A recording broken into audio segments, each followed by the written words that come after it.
Olá, Oi, tudo bem? tudo bom e você? Tudo bem. Tá, aqui o enquadramento que ele sempre muda depois que começa. Tudo bom? Obrigada, obrigada pela pontualidade. Não, obrigado você pela oportunidade. Que ótimo, ótimo estar com você. Hoje estou bastante feliz aqui com boas notícias aqui do setor, mas o assunto é sustentabilidade. E aí, acho que dá para a gente falar de um monte de coisas. O tema sustentabilidade a gente vem tratando aqui no canal já algumas lives. E é um tema que, além da gente gostar de falar, a gente acha que é muito importante e que faltam políticas públicas nesse sentido. Então, o meu convidado de hoje é o Walter Brunner. É uma pessoa que eu conheço já, o que, Walter? Uns 10 anos, né? Mas quanto tempo que você está no setor? Eu estou na Singenta agora há 12 anos, pouco mais de 12 anos e meio. Então, acho que é bem por aí. O Walter ele é jornalista com especialização em marketing. Ele atua nas áreas corporativas de empresas como a Telefônica, a Philip Morris, a Kraft, Cargill e Souza Cruz. Em 2008, assumiu a posição de diretor de assuntos corporativos da Singenta para o Brasil e América Latina. Em 2017, ele estruturou a área de Business Sustainability para a América Latina na empresa, sendo responsável pela mesma na região. Esse departamento ele integra as áreas de sustentabilidade do negócio, regulatória, comunicação externa, imagem corporativa, reputação e relações governamentais. Quer dizer, quase tudo que a gente vem tratando aqui no canal está ali sob responsabilidade do Walter. E só para vocês saberem, a Singenta ela é atualmente a maior empresa do setor, né, Walter? Mundialmente, não é? Nós hoje somos um líder nessa área que a gente se considera líder de soluções e inovações de tecnologia para o agricultor, para a agricultura. Ótimo. Então vamos lá. Quem nos acompanha sabe, eu tenho aqui o meu roteirinho e vou fazendo as minhas perguntas para o Walter, mas vocês podem fazer as perguntas aqui nessa caixinha de comentários e eu vou lendo assim que possível. Walter, acho que a gente tem muitos amigos aqui, praticamente todo mundo que eu vi que entrou é conhecida da área e vamos esperar algumas perguntas interessantes então. E a nossa conversa tem mais ou menos 60 minutos. Agora que o Instagram não nos derruba mais, a gente não precisa encerrar às 17 em ponto, mas vamos tentar trabalhar aí com 60 minutos, que eu acho que é um tempo bacana para a gente falar. Você quer falar alguma coisa antes de eu começar? Vamos lá. Não, eu quero agradecer a oportunidade de trocar algumas ideias do setor. Eu tenho certeza que trocando ideias e recebendo ideias, a gente constrói junto um entendimento e, inclusive, uma jornada de mais sucesso nesse setor, que com certeza acho que é um setor que todos ainda estão aprendendo muito. É isso. Acho que a gente precisa falar mais, né? Então vamos lá. Bom, a gente já falou aqui bastante de sustentabilidade, mas acho que é importante lembrar os conceitos. Então, para você, o que é a sustentabilidade e como que ela gera valor e contribui para a imagem da empresa? Eu acho que sustentabilidade é uma coisa bastante simples, mas ao mesmo tempo, infelizmente, acaba sendo mal interpretada ou com um conceito às vezes distorcido que dificulta que a sustentabilidade seja sustentável, vamos dizer assim. O que eu quero dizer? Sustentável é, no meu ver, ao menos, conseguir hoje entregar o que você precisa hoje e assegurando que isso tenha continuidade e possa continuar existindo da mesma forma no futuro. Ou seja, a sustentabilidade tem um conceito básico que é temporal. Quer dizer, a sustentabilidade ela não existe só agora ou só amanhã. Ela tem que existir hoje de uma forma que ela permaneça. Mas ela o quê? Ela o que eu estou falando? E aí eu entro, para mim, naqueles pilares básicos que sempre se busca, mas é onde está, para mim, o grande segredo, que é entender claramente que ela só faz sentido se você realmente puder endereçar os três grandes pilares clássicos de quando se fala em sustentabilidade, que é o social, que é o econômico, que é o ambiental. E é aí onde começam, às vezes, as dificuldades, porque você tem muitas agendas fortes ambientais, às vezes, são focadas no ambiental, e parece que, às vezes, esquecem ou não conseguem cobrir as outras duas agendas.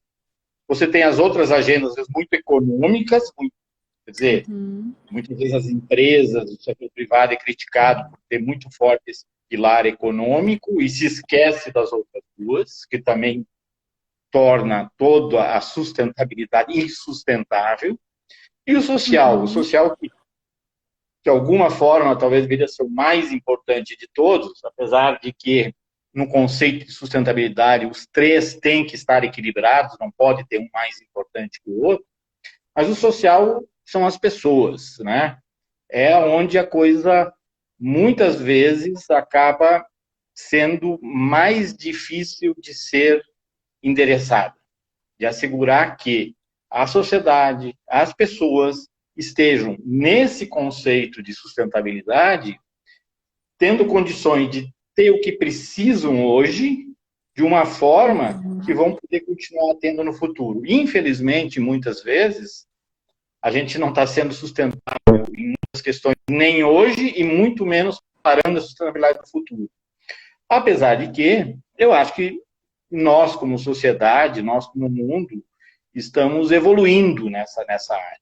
Né? Se nós considerarmos, sei lá, metade do século passado, que não faz tanto tempo assim, né? Que, se nós analisar em termos de história da humanidade, 50, 70 anos para lá ou para cá não é muito tempo, esse conceito praticamente não era usado, não existia. Né? E eu acho que ele começou a criar um certo interesse primeiro, e depois, realmente, além de interesse, criar agendas de implementação, talvez a partir dos anos 70, anos 80. Eu acho que nós tivemos alguns marcos muito importantes aqui no Brasil. Acho que o Brasil, é interessante como o Brasil, nessa agenda, muitas vezes teve uma presença muito forte. Nós tivemos o famoso o Rio 92, hoje nós estamos em discussões globais. Então, é interessante que nós aqui, eu acho que é por isso que nós temos que conversar mais sobre isso, nós estamos no centro de uma agenda de discussão de sustentabilidade do mundo inteiro. Né? Quando eu digo nós, é nós todos, somos empresas, somos como cidadão, como pessoa, e governo também. E aí entra a parte do governo, que, na minha opinião, tem a função de ajudar, de facilitar. E quem tem que realmente viabilizar somos nós. Não esperar que o governo crie a sustentabilidade para nós. Quando eu digo nós, nós como empresa e nós como pessoa, como cidadão. Você falou aí, no meio desse seu conceito, um ponto que nunca chegou aqui, que a gente nunca chegou aqui nas lives anteriores, que foi o uso dos recursos, né? De usar sem que ele possa esgotar, né? Então, você acha que isso está implícito em todos os programas de sustentabilidade? Você diz uso de recursos, porque... Você falou que a gente tem que assegurar que aquilo que está sendo entregue hoje vai continuar sendo entregue no futuro. Então, eu entendo que a gente tem que manter esses recursos naturais de uma forma em que eles possam continuar existindo, né? Então, eu estou falando de água, eu estou falando de solo, eu estou falando de reservas ambientais e tudo mais. Então, isso a gente nunca tratou aqui anteriormente, mesmo quando a gente estava falando das mesmas coisas. Então, nos projetos de sustentabilidade, existe esse olhar, então, para que tudo aquilo que seja usado possa ser reposto. Eu acho que é fundamental hoje, e eu acho que esse é o grande desafio que a gente vive nos mais variados setores hoje, que o nosso planeta hoje já tem uma população, e uma população que segue crescendo, que se for se olhar os parâmetros de consumo, de utilização de energia, de utilização de alimentos, de recursos naturais dos países mais ricos do primeiro mundo, se esses mesmos índices de utilização fossem ampliados para toda a população do planeta, nós já teríamos um problema gravíssimo, o planeta não teria como suprir isso. Né? Então, e nós estamos dizendo que sustentabilidade tem 3 pilares, e um dos pilares é o social, e nós temos que endereçar isso. Então, vamos partir do princípio que tem que ter uma condição mínima de atendimento às necessidades de qualquer pessoa em qualquer lugar do planeta. Isso tem que ser possível. Dentro de uma forma que isso possa ser produzido, disponibilizado, de uma forma que não vai terminar na semana seguinte, ou no ano seguinte, ou no século seguinte que seja, porque a gente parte do princípio que a ideia é que essa população vai continuar precisando disso. E não precisa ser exatamente a mesma forma, só para tangibilizar. É óbvio que o sistema de geração de energia no século retrasado era diferente do século passado, e começa a mudar agora, você começa a ter outras formas de energia, pegando como exemplo a energia só. Mas essas mudanças de forma de energia podem melhorar ou piorar a sustentabilidade, dependendo do que ocorre nessa mudança, mas é importante que as pessoas vão continuar querendo ter a disponibilização de uma energia, que na época das cavernas poderia ser um fogo lá, que aquela pequena comunidade ou família precisava, e que hoje é toda a energia que você precisa para a sua casa, para o seu automóvel, para o seu avião, seja lá o que seja.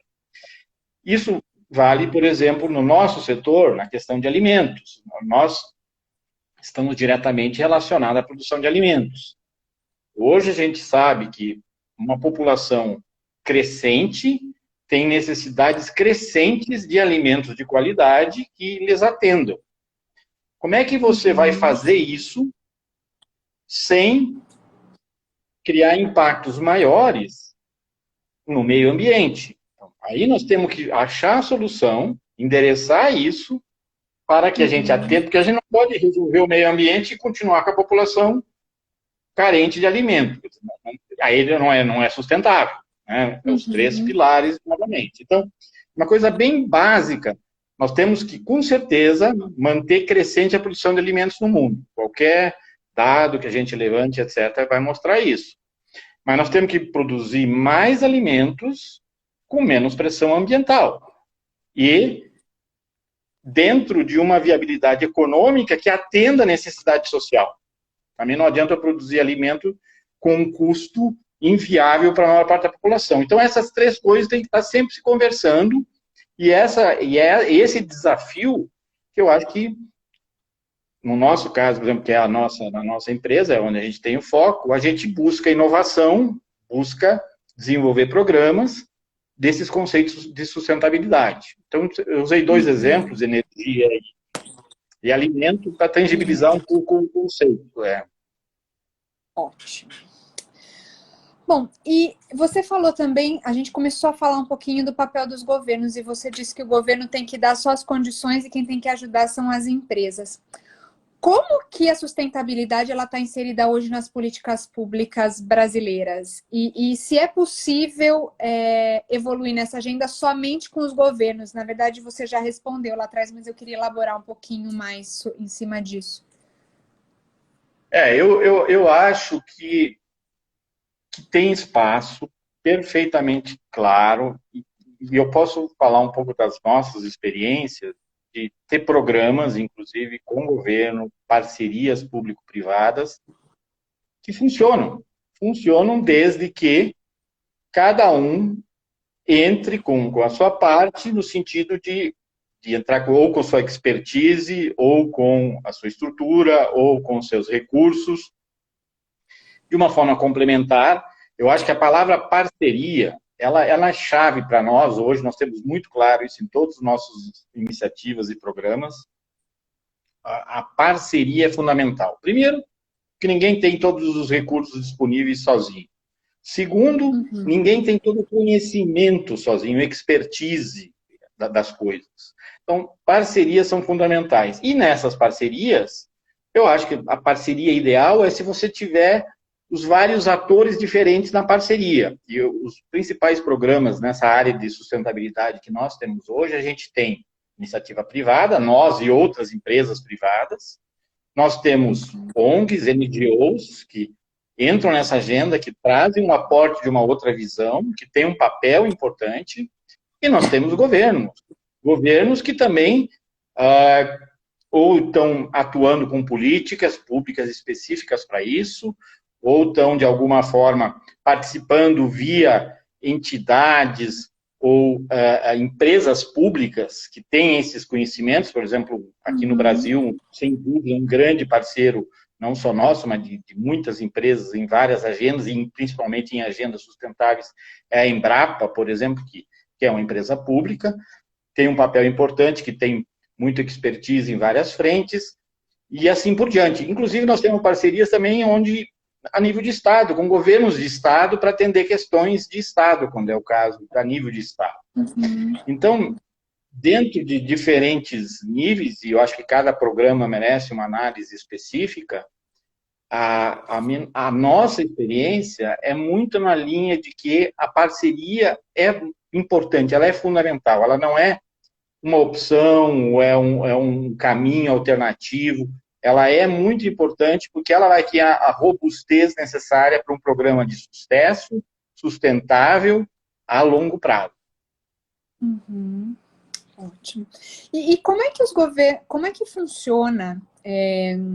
Como é que o poder público está preparado para essas parcerias? Como é que está a legislação nesse sentido? Eu pergunto porque muitas vezes, quando se tenta oferecer algum projeto para o governo, se esbarra em várias questões de licitação, de concorrência, ou inclusive em algumas situações em que você não pode conceder benefícios para o poder público, por exemplo, ajudar com equipamentos para algum projeto público. Então, como que é a legislação para que essas parcerias sejam feitas? Ela atende hoje, pelo menos nos projetos que vocês têm tratado? Olha, o maior projeto que nós temos hoje, em termos de tempo de estar acontecendo, que estamos junto com outras grandes empresas, e uma grande empresa que está desde o início é a Embrapa, que representa o governo, uma parceria que foi lançada já há vários governos atrás, o que quer dizer que não era uma questão de uma política específica, mas era uma coisa de visão sustentável de longo prazo mesmo, é o ILPF, que é a Integração Lavoura, Florestas e Pastagens. Eu acho que é um programa de sucesso que o Brasil tem hoje, um programa onde já foram recuperados milhões de hectares de terra degradada, um programa que traz a captura do carbono, um elemento tão importante hoje nessa discussão de mudança climática, e um programa que faz o quê? Que aumenta a produtividade de áreas que já estão devastadas e degradadas. Ou seja, você vai tornar essas áreas produtivas sem ter nenhum tipo de pressão ambiental sobre novas áreas e ainda assim está capturando carbono, está fazendo outras iniciativas que entram. Então, para mim, é um exemplo fantástico de programa que vem sendo Conta pra gente mantido. Um pouco mais do programa. Eu acho que quem está nos assistindo talvez não entenda como é que é feita essa integração. De uma forma bem básica, quer dizer, o programa desenvolve protocolos, técnicas alternativas para que em regiões onde, e no Brasil tem muito disso, porque isso se criou ao longo dos anos, áreas foram sendo utilizadas sem terem as devidas técnicas agrícolas de conservação, etc., né? E áreas onde hoje você tem uma produtividade de uma cabeça de gado por 1 hectare, ou até por 2 hectares, coisas assim inacreditáveis, e que tem um potencial de aumentar 10, 20 vezes isso. Então, através de práticas de uso, integração de atividades de lavoura com rotação, com pastagem e com a integração com florestas, florestas aqui plantadas, florestas que também têm o seu valor econômico. Você transforma essas áreas, que praticamente não tinham valor, em áreas de valor, que estão sendo produtivas. Então, você está tendo um importante valor econômico, tem um valor social, porque você gera um emprego, renda, atividade econômica, e ambiental fantástico por esses pontos que eu já levantei, né? Então, isso hoje está lá, está acontecendo, e pode ser visitado para quem quiser visitar. E volto a dizer, não é um mérito nosso, é um mérito da parceria de várias grandes empresas do país, da parceria com governo, com entidades de governo, né? E cada um com seu expertise, com a sua visão, isso vai sendo construído. Eu acho que é um exemplo de programa hoje que o Brasil pode ter orgulho em qualquer lugar do mundo para apresentar e mostrar de uma coisa que está fazendo nessa área. E eu acho que ele devia até mostrar mais isso para servir de exemplo. Eu acho que é um exemplo até para... Imagino que muitos outros lugares do mundo, tipo algumas regiões da África, etc., poderiam se beneficiar hoje dessa tecnologia que nós já temos hoje no Brasil. Eu ainda quero trazer a Embrapa para falar sobre esse projeto aqui, mas é muito legal falar que esse projeto ILPF, Integração Lavoura, Pecuária, Floresta, ele pode ser feito com a integração também de duas das três, dos três pilares, né? Então pode ser lavoura com pecuária, lavoura com floresta, floresta com pecuária, e aí para fazer a recuperação dessas áreas degradadas. E tem casos, a gente estava acompanhando um caso, inclusive, no Recreio dos Bandeirantes, assim, em área metropolitana, praticamente, do Rio de Janeiro, que não é um estado agrícola por natureza, e que tem um caso super interessante de lavoura e floresta, se eu não me engano, acontecendo lá, e que super promissor. Então, vale acompanhar esse projeto. Mas, Walter, quais são os outros projetos de sustentabilidade que a Syngenta está envolvida aqui no Brasil? E me conta se eles são só locais ou se eles também têm essa proporção global.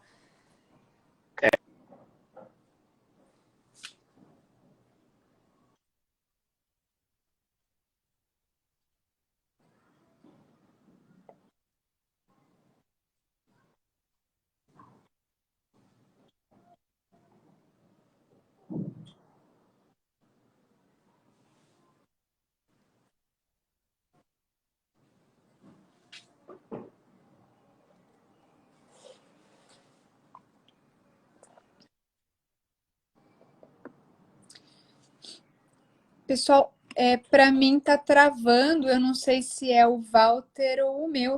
Quem está assistindo aí consegue me dizer? Deu problema de sinal, não sei Walter, se foi no meu ou no seu aqui, que eu perdi você. A gente não tem como saber. Eu não te ouvi.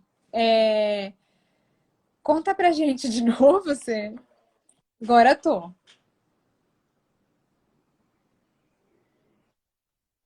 Vamos lá. Que é o nosso grande programa. Nós lançamos em 2013, que realmente uma plataforma, um programa de agricultura sustentável, um programa que foi estruturado lá naquela época para 5 anos e que tinha 3 grandes pilares, exatamente em cima desses 3 pilares de sustentabilidade que eu mencionei. Onde num deles a gente estava focado no aumento da produtividade, que é realmente produzir mais com menos terra, com menos insumos. O outro grande pilar era do meio ambiente, onde o foco é biodiversidade, recuperação de solos. E o outro grande pilar é o social, que é o agricultor que está lá fora, que está lá no campo e que precisa fazer parte e ser beneficiado socialmente disso tudo, ser treinado, ter informação, etc. Esse programa, quando nós lançamos em 2013, ele foi lançado com metas divulgadas na época para 5 anos. Ele definiu um processo com auditoria externa, onde um grupo externo independente ia auditar anualmente esses resultados, assim como se faz auditorias financeiras e outras coisas. E esse programa tinha metas, obviamente, globais, que eram a soma das metas de cada país da Syngenta, onde a Syngenta está presente em um programa global em todos os continentes. Uhum. Agora, no ano passado, e nós entregamos praticamente todas as metas com superação, e eu estou falando metas de milhões de hectares recuperados de solo, estou falando de metas de áreas recuperadas de meio ambiente com biodiversidade e metas de treinamento de milhares de agricultores. Então, essa foi a primeira fase de um programa que foi, na nossa visão, um sucesso fantástico, que nos deu força, nos deu credibilidade e que permitiu agora, esse ano, o lançamento de uma segunda onda, de uma segunda fase, aonde a gente traz todo o conhecimento e tudo que nós conseguimos construir nesse início e buscamos adaptar com as expectativas agora, 5, 6 anos depois, da sociedade, dos agricultores. Nós fizemos um processo de consulta e diálogo em vários países para ver qual era a expectativa, qual é o problema hoje que precisa ser endereçado, e realmente surgiram preocupações que não tinham surgido lá atrás, como nós fizemos a primeira fase, como, por exemplo, a preocupação com os impactos do clima, que não era uma preocupação lá atrás e agora é uma preocupação crescente, por exemplo. E agora nós lançamos, então, essa segunda fase, onde a gente está endereçando essas questões e vai ter novamente 3 grandes pilares. Um pilar totalmente de inovação, onde o compromisso com inovação vai permitir que se entregue grandes avanços nessa área de sustentabilidade. Um grande pilar que está diretamente relacionado à questão da preocupação com o clima, com mudança climática, que é a questão da captura de carbono, onde nós temos metas de captura de carbono, não só dentro das nossas empresas, que nós mesmos produzimos, mas ajudando o agricultor a participar disso. Porque o agricultor tem um potencial enorme de poder fazer atividades que fazem a captura de carbono. Isso é bom para ele, melhora o solo dele, e mais do que isso tudo indica, já está acontecendo, né? E isso só vai se fortalecer, vai virar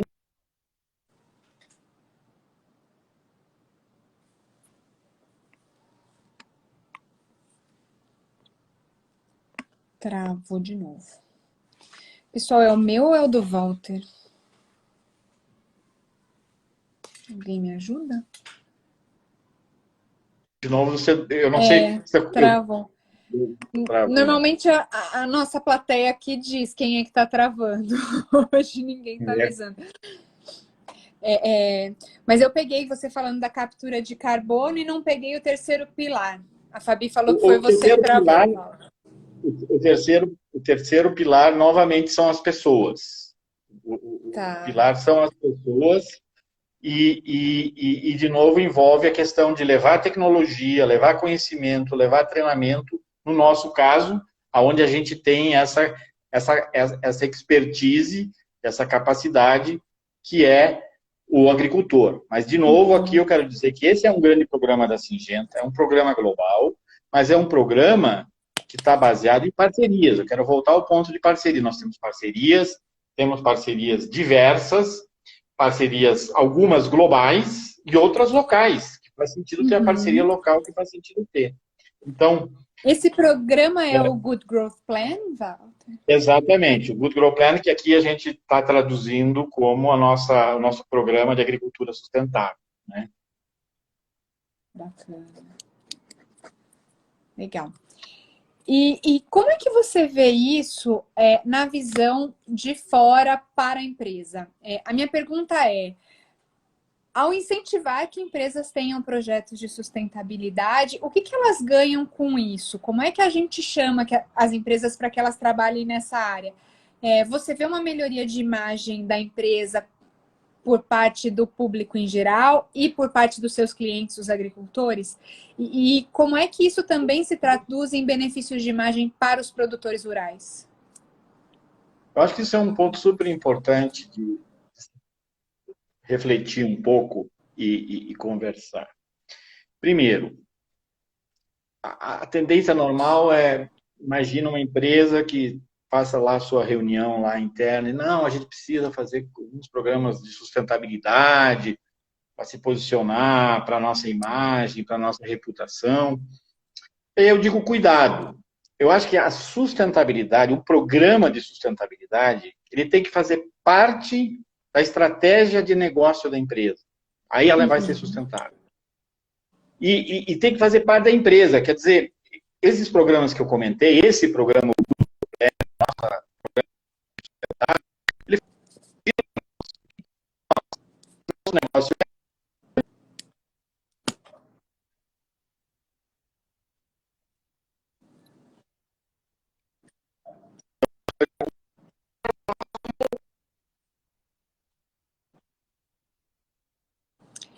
Walter, eu perdi um pedaço. Você falou que ele tinha que ser internalizado pela empresa, ele tinha que fazer parte da estratégia da empresa.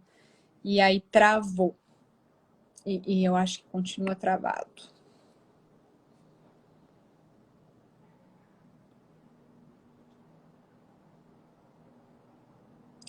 Eu vou... Walter, se você estiver me ouvindo, eu vou te tirar e vou te convidar de novo, tá bom?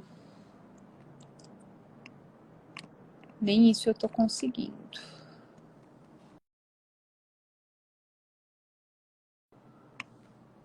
Ah, ele caiu sozinho. Vamos ver. Poxa, que pena. Acho que a internet dele tá ruim, pessoal. Vamos lá. Fiquem aqui comigo que eu vou tentar de novo.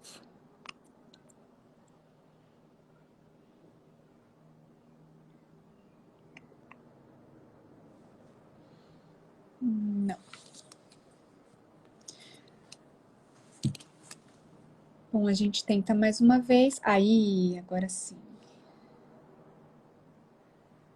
Pessoal, não vão embora.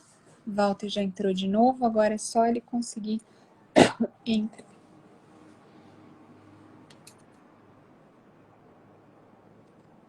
Aguardando, conectando. Oi? E já. Aí. Oi. Olha só. Eu Tem acho que dias que são mais difíceis do que outros. a nossa conexão não está sustentável. A demanda deve estar maior do que a capacidade. Acho que é o É que horário. nesse horário, eu acho que é um horário de pico, né? Que, infelizmente. Eu acho que é horário. Eu não estou acostumada a fazer nesse horário e aí problemas. Mas tudo bem, acho que todo mundo entende essa situação.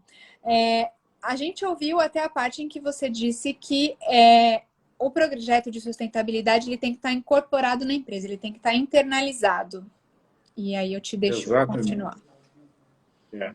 E aí, então, ao mesmo tempo que tem o programa que é estruturado com os parceiros, que ocorre com os agricultores que estão no campo, ele está ocorrendo dentro de nossos departamentos. A área de produção das fábricas, ele tem o seu programa de sustentabilidade. A área de logística tem o seu programa de sustentabilidade, ou seja, cada área da empresa tem que fazer o seu programa dentro do que é possível discutir e construir isso. Isso é uma jornada de longo prazo. Então, muitas vezes a empresa coloca ali umas latinhas diferentes de lixo, tem um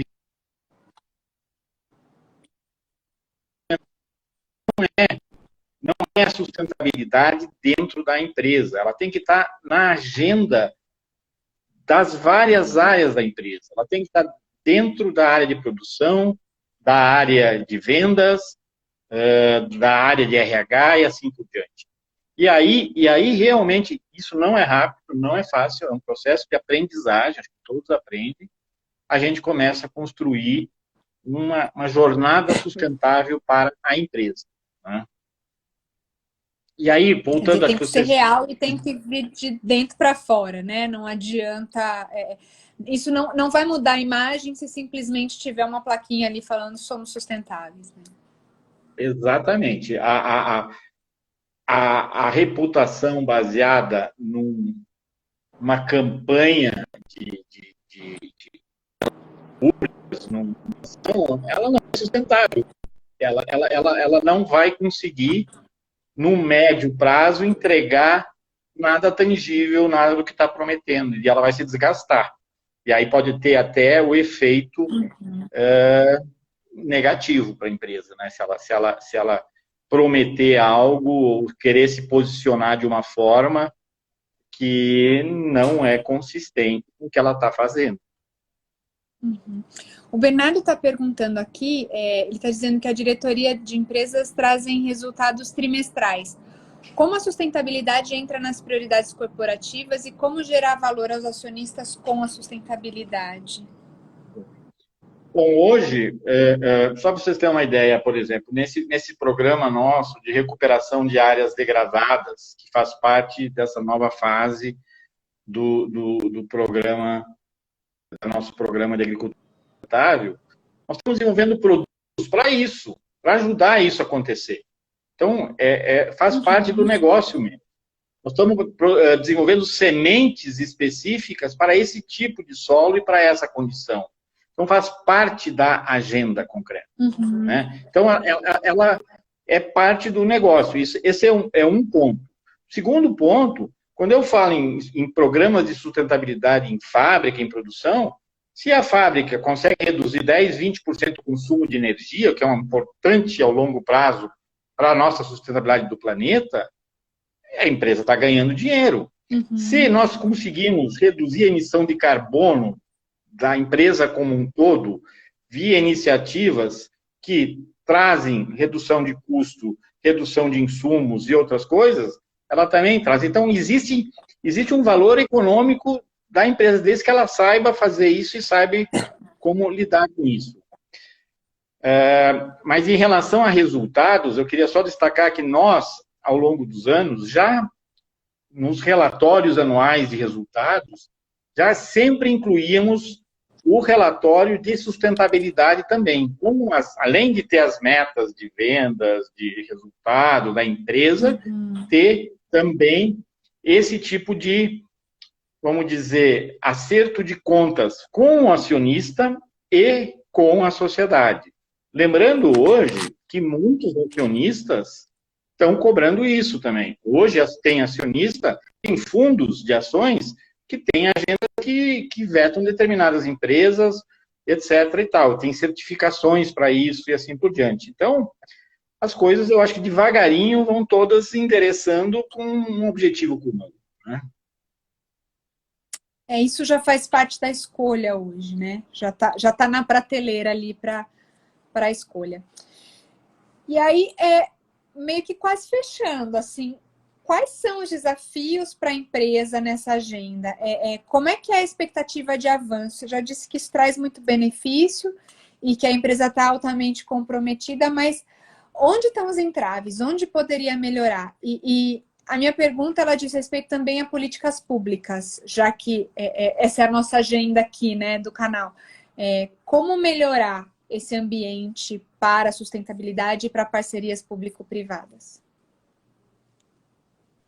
Com relação a desafios, nós enfrentamos, todos nós enfrentamos agora um desafio enorme, que foi essa nova realidade pós-pandemia. Então, só para ter uma ideia, nos nossos programas, tem um programa aqui no Brasil, que nós estamos lançando esse ano e que teve um atraso, um programa com agricultor de recuperação de área degradada, por questão de financiamento, porque com essa mudança toda houve um entrave na questão de... Nós estamos falando de financiamento de longo prazo, porque para recuperar uma área degradada não é 1, 2 anos. Então, existe uma situação circunstancial onde realmente eu acho que tem um grande desafio para nós, nos mais variados setores, que é aprender a viver nessa nova realidade, nesse novo cenário aí.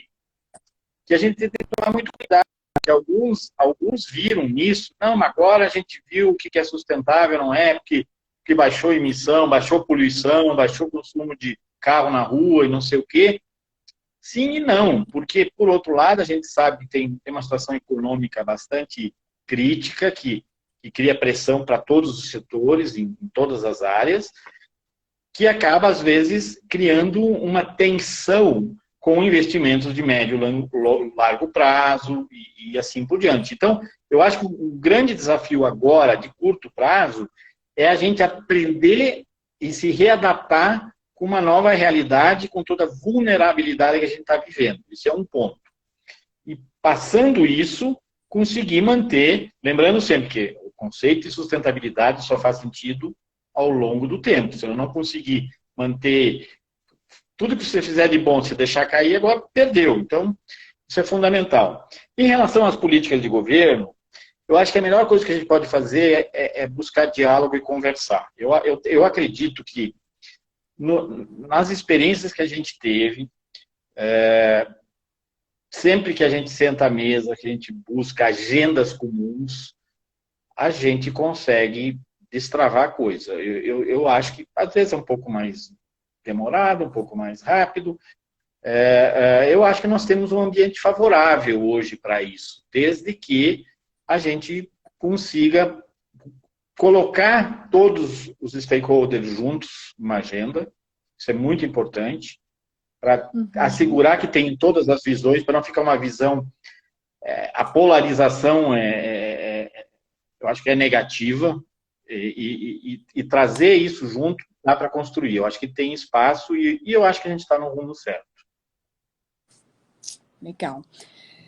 Bom, o que você acabou de dizer é uma questão que a gente tem trazido bastante aqui no canal, é justamente tentar aproximar o nosso público da política e dos gestores, é mostrar que eles são de carne e osso e que dá para trabalhar políticas públicas. Eu tenho trazido algumas autoridades para conversar aqui também e mostrar que existem agendas comuns mesmo e que a gente só tem que sentar e conversar. E é real. A gente trabalhando nessa área sempre conseguiu esse contato. Eu vou ler alguns comentários aqui que a gente recebeu. Começa a Fabiana, lá da Singenta, ela coloca que o case lá do Rio de Janeiro também, mesmo incrível, é aquele que eu falei de LPF, que eu acompanhei. A Márcia Maltoni, ela é professora de gestão ambiental, Walter, e ela acompanha aqui bastante. Ela colocou que é muito boa a entrevista. Geralmente ela leva depois essa entrevista para todos os alunos dela, da faculdade de gestão ambiental. Vamos lá. Aí tinha a pergunta do Bernardo que eu já fiz. E a Elaine coloca parabéns, Silvia. Walter, a Singenta é um exemplo a ser seguido. A Elaine da Laser, que trabalha com a gente já há bastante tempo. Ela mandou parabéns. E eu não achei aqui, mas eu tinha visto um abraço do Arilton da BASF para nós dois, parabenizando pela iniciativa. Aqui eu não estou encontrando, mas eu me lembro de ter lido. E é isso, pessoal. Ele também. Obrigado, obrigado a todos. É um tema muito bom, inesgotável, e é importante trazer todo mundo para falar mesmo. E, Walter, eu quero te agradecer muito e dizer que o nosso vídeo agora ele fica no IGTV e mais à noite ele sobe para o canal da Fake Brasil no YouTube. E eu espero vocês. E, Walter, muito obrigada. Foi ótimo te ver de novo, ainda que assim. Quem sabe a gente toma um café logo, pessoalmente. Espero que sim. Espero que em breve a gente possa sair um pouco dessa normalidade. Obrigado a você também pela oportunidade e a todos pela participação. Que passe logo essa pandemia que é tão triste, mas que trouxe outras oportunidades, senão a gente também não teria oportunidade de fazer isso, né? Então, estamos aprendendo outras coisas. É isso. Legal. Pessoal, até a próxima. Obrigada. Boa noite, Walter. Um abração. Tchau. Um abraço a todos.